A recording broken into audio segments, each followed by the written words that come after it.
السلام علیکم ناظرین۔ حالیہ چند برسوں کے دوران سعودی عرب اور متحدہ عرب امارات جو کہ خلیجی ممالک کے اہم ممالک ہیں کہ اسٹریٹجک اور اقتصادی مفادات ایک دوسرے سے قدرے مختلف ہو گئے ہیں، جس کی وجہ سے دونوں ممالک کے مابین مختلف معاملات پر خاموش رقابت چلی آ رہی ہے، جو اس وقت کھل کر سامنے آ گئی جب 30 دسمبر کو سعودی اتحاد کونسل نے متحدہ عرب امارات کی بندرگاہ الفجیرہ سے آنے والی سمندری جہاز کو یمنی بندرگاہ موکلا پر نشانہ بنایا، جس پر سعودی اتحاد کونسل کے مطابق جنوبی یمن میں سرگرم متحدہ عرب امارات کی حمایت یافتہ گروہ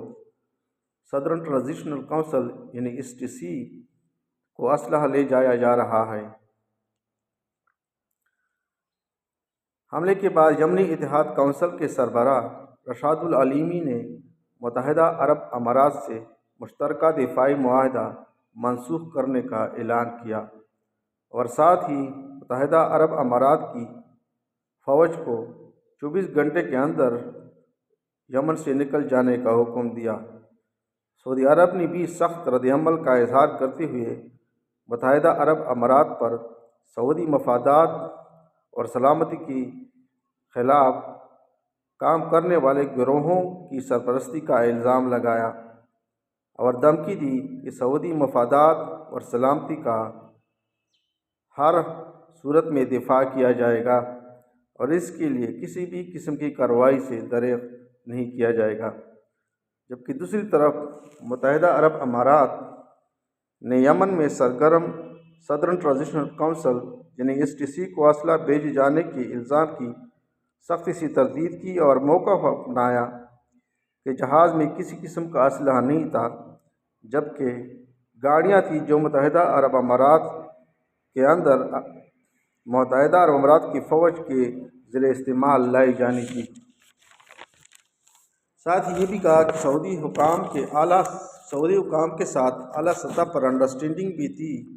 اس کے باوجود ایسی کارروائی حیران کن ہے۔ متحدہ عرب امارات نے سعودی عرب کو برادر ملک کہہ کر اس کی مفادات کے خلاف کام کرنے کی بھی سختی سے تردید کی۔ یاد رہے،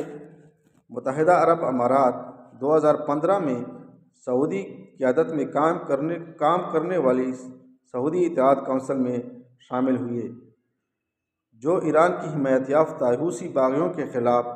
مشترکہ کارروائی کر رہے تھے، جو اب یمن کے سب سے زیادہ آبادی والے علاقوں،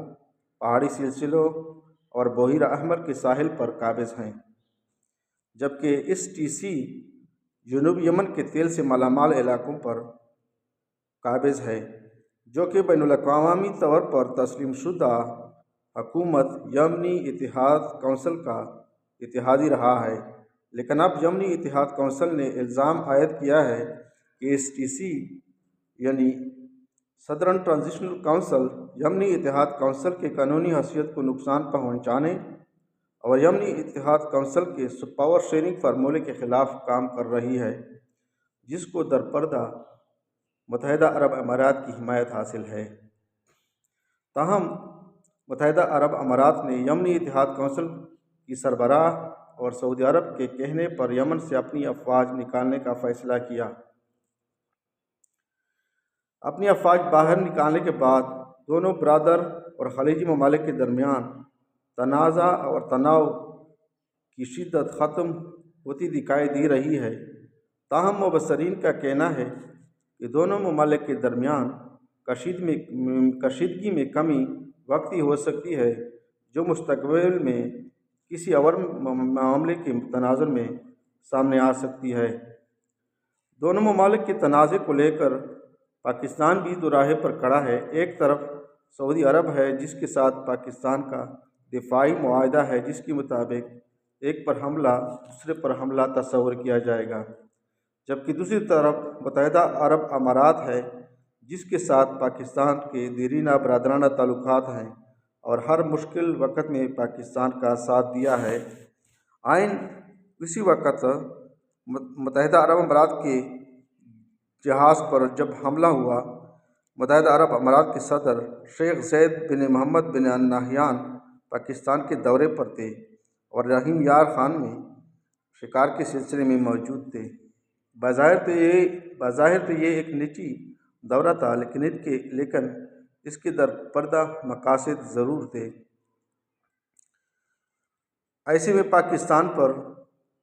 بھاری ذمہ داری عائد ہوتی ہے کہ دونوں برادر ممالک کے درمیان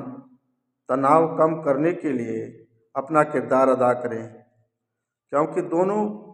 برادر خلیجی ممالک کے درمیان تنازع نہ صرف عالمی معیشت کے لیے بلکہ امت مسلمہ